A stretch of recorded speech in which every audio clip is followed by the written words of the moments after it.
বাগিচা ইমাম পরিষদের সম্মানিত সভাপতি হযরত মাওলানা আব্দুল কাইয়ুম সুবহানী হাফিজাহুল্লাহ। নাহমাদুহু ওয়া নুসাল্লি আলা রাসূলিল কারীম, আম্মা বা'দ। জাতীয় ইমাম পরিষদ বাংলাদেশের উদ্যোগে আয়োজিত আজকের এই অত্যন্ত চমৎকার একটি বিষয়, কল্যাণকর রাষ্ট্র প্রতিষ্ঠায় ইমামদের ভূমিকা শীর্ষক আলোচনা সভার সম্মানিত সভাপতি আমার বন্ধুগণ হযরত মাওলানা আব্দুল্লাহ ইয়াহিয়া সাহেব সহ এখানে অনেক নৈতিকতা একটা মৌলিক জিনিস। যে দেশের নীতি নৈতিকতা নাই সে দেশটা কখনো সমৃদ্ধির পথে এগিয়ে যেতে পারে না এবং কল্যাণময় রাষ্ট্র গঠন হতে পারে না। আর এই বাংলাদেশের এই জমিনে যেটুকু নৈতিকতা অবশিষ্ট আছে, কেউ স্বীকার করুক আর না করুক, এটা একমাত্র ইমামদের অবদান। ইমাম সাহেবদের যে নিরলস যে মেহনত এবং প্রচেষ্টা, এই প্রচেষ্টার মাধ্যমেই এদেশের মানুষ কিছুটা নীতি নৈতিকতার শিক্ষা পায় এবং পাচ্ছে। আমি আশা করব যে ইমাম পরিষদ এই বিষয়গুলিকে আরো খোলামেলা, আরো সুন্দর করে মহতী আলোচনা সভার সম্মানিত সভাপতি এবং দীর্ঘক্ষণ যাবৎ বিভিন্ন অভিজ্ঞ আলোচক আলোচনা পেশ করেছেন। এতক্ষণ আলোচনা হওয়ার পরে আমাদের আলোচনার খুব একটা দিক বাকি রয়নি। একটা হলো যে কল্যাণকর রাষ্ট্র গঠনে ইমামদের যে ভূমিকা। ইসলামী কল্যাণ রাষ্ট্র বলতে আমরা কোন রাষ্ট্রকে বুঝি? যে রাষ্ট্রে সকল নাগরিকরা তাদের অধিকার পাবে এবং বিচার ব্যবস্থা যে রাষ্ট্রের ভালো হবে। আমি ইসলামী রাষ্ট্র শুধু কল্যাণ রাষ্ট্র যদি বলি। আর ইমামরা যে বক্তব্য রাখেন, ইমামরা যে কথা বলেন, ইমামদের হাতে একটা কিতাব আছে, যে কিতাবের আলোতেই ইমামরা বক্তব্য রাখেন। যে কিতাব সম্পর্কে আল্লাহ রাব্বুল আলামিন বলেছেন যে হে নবী, আপনার কাছে যে কিতাব আমি দিয়েছি এটা মানুষকে সকল অন্ধকার থেকে আলোর দিকে, অকল্যাণ থেকে কল্যাণের দিকে, মানবতার মুক্তির দিকে যে কিতাব মানুষকে রাহনুমাই করবে, সেই কিতাব হলো আল্লাহর কুরআন। ইমামদের বক্তব্যের মেইন যে প্রত্যেক জুমায় তারা যে বক্তব্য রাখে, আমাদের বক্তারা বলেছেন যে এখানে একজন ব্যক্তি গঠন করা, ব্যক্তির চরিত্র সংশোধনের বক্তব্য রাখা হয়, সামাজিক অস্থিরতা দূর করার জন্য বক্তব্য রাখা হয় যে কিভাবে সমাজের অস্থিরতা যাতে না আসে, মানব কল্যাণের সকল দিক নিয়েই বক্তব্য রাখে। সবচেয়ে ভালো একটা দিক দেখেন, বাংলাদেশে এই ইমামরা বক্তব্য রাখে প্রায় মনে করেন প্রায় 4 লক্ষ মেহরাব থেকে ইমামরা বক্তব্য রাখে। এবং যে কোনো ইসলামী স্কলারদের বক্তব্য আমরা অল্প সময়ে ইমামদের মাধ্যমে 4 লক্ষ জায়গায় কিন্তু প্রত্যেক জুমায় সেই বক্তব্য আমরা দিতে পারি। ইমামরা যদি ইমামদেরকে যদি এবং ইমামরা যদি অত্যন্ত সাহসিকতা দিয়ে বক্তব্য রাখেন, তাহলে এই দেশের পরিবর্তন অত্যন্ত তাড়াতাড়ি করা সম্ভব। এজন্য জাতীয় ইমাম সমাজ, জাতীয় ইমাম পরিষদ, কারণ আমাদের দেশে তো অনেক পরিষদ আছে, ইমাম সমাজও আছে একটা, তাই না? তো এই জন্য ইমামদেরকে যদি সেই সংগঠনের পক্ষ থেকে যদি কোনো বিষয়বস্তু বা কথা বলার কোনো রাহনুমাই করা হয়, তাহলে এই কথাটা জনগণের কাছে অত্যন্ত অল্প সময়ে পৌঁছে দেওয়া সম্ভব। এই জন্য এই সংগঠনেরও খুব প্রয়োজন আছে। আজকে দেখেন এখানে আমরা বক্তব্য রাখতেছি, এই জায়গায় বক্তব্য রাখতে কিন্তু আমাদের কিছু পয়সা খরচ হয়েছে। জাতীয় ইমাম এই পয়সাটা তারাই বহন করছে। কিন্তু আমরা যখন মসজিদে বসি, মসজিদে কথা বলি, এখানে কিন্তু ইমাম সাহেব কথা বলতে মানুষকে আনার জন্য, জনগণকে এখানে উপস্থিত হওয়ার জন্য কোনো পয়সা খরচ করতে হয় না। জনগণ নিজেই মসজিদে তৈরি হয়ে আসে মসজিদে উপস্থিত হয় এবং ইমাম সাহেব সেখানে কথা বলতে পারে। 1000 টাকা করে যদি ওই প্রত্যেক মসজিদে খরচ হতো প্রত্যেক জুমায় কথা বলার জন্য, তাহলে কিন্তু 400 কোটি টাকা খরচ হইতো।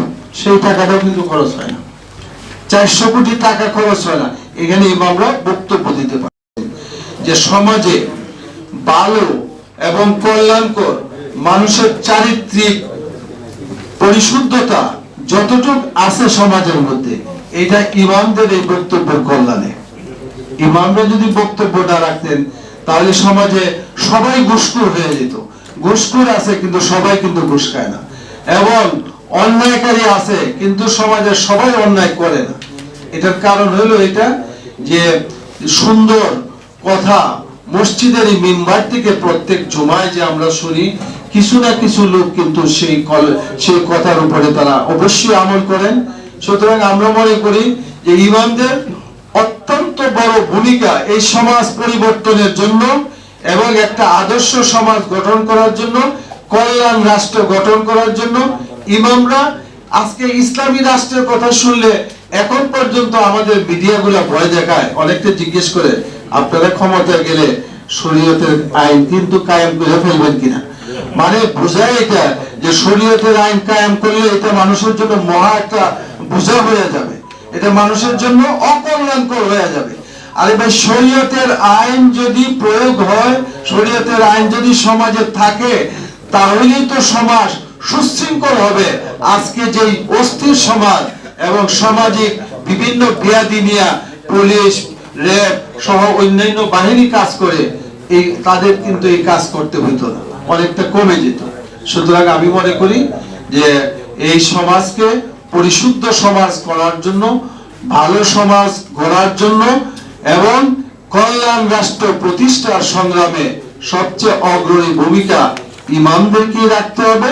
কারণ জনগণ তাদের কথা শুনতে আসে। জনগণকে আমাদের এখন অনেক সময় কথা শুনতে দেয় না। সমাজের স্বার্থান্বেষী মহল ইমামদের বক্তব্য নিয়ন্ত্রণ করার চেষ্টা করে। সভাপতি শাইখুল ইসলাম আল্লামা শাহ আহমদ শফি রহমতুল্লাহ এর সুযোগ্য খলিফা হযরত মাওলানা মুফতি আব্দুল্লাহ ইয়াহইয়া হাফিজাহুল্লাহ। আসসালামু আলাইকুম ওয়া রাহমাতুল্লাহ। আলহামদুলিল্লাহ, আলহামদুলিল্লাহি রাব্বিল আলামিন, ওয়াসসালাতু ওয়াসসালামু আলা রাসূলিল আমিন ওয়া আলা। কথা শোনার জন্য দৈনিক মুসল্লিরা মসজিদে যাচ্ছে, এমনকি শুক্রবার দিন 1 ঘন্টা সময় তার সামনে থেকে ওযু গোসল করে পবিত্র হয়ে বসতেছে। এভাবে সারা বছরে প্রায় 50-52 ঘন্টা 60 ঘন্টা তাদের সামনে বসে কথা শুনতেছে।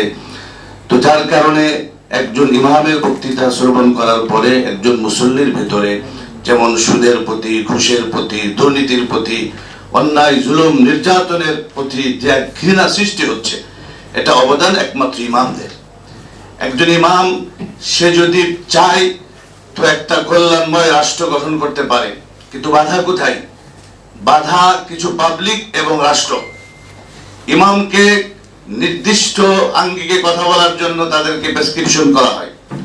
অতীতে যারা ইমামদেরকে নিয়ন্ত্রণ করার চেষ্টা করেছে, অবমূল্যায়ন করার চেষ্টা করেছে, মাইনাস করার চেষ্টা করেছে, আল্লাহ তাদেরকে মাইনাস করে দিয়েছে। সুতরাং ভবিষ্যতেও যারা রাষ্ট্র ক্ষমতা আসতে চায়, আমাদের পরিষ্কার বক্তব্য, ইমামদেরকে মূল্যায়ন করুন, তাদের বক্তব্যকে মূল্যায়ন করুন, তাদেরকে স্বাধীনভাবে কথা বলার পরিবেশ করে দিন।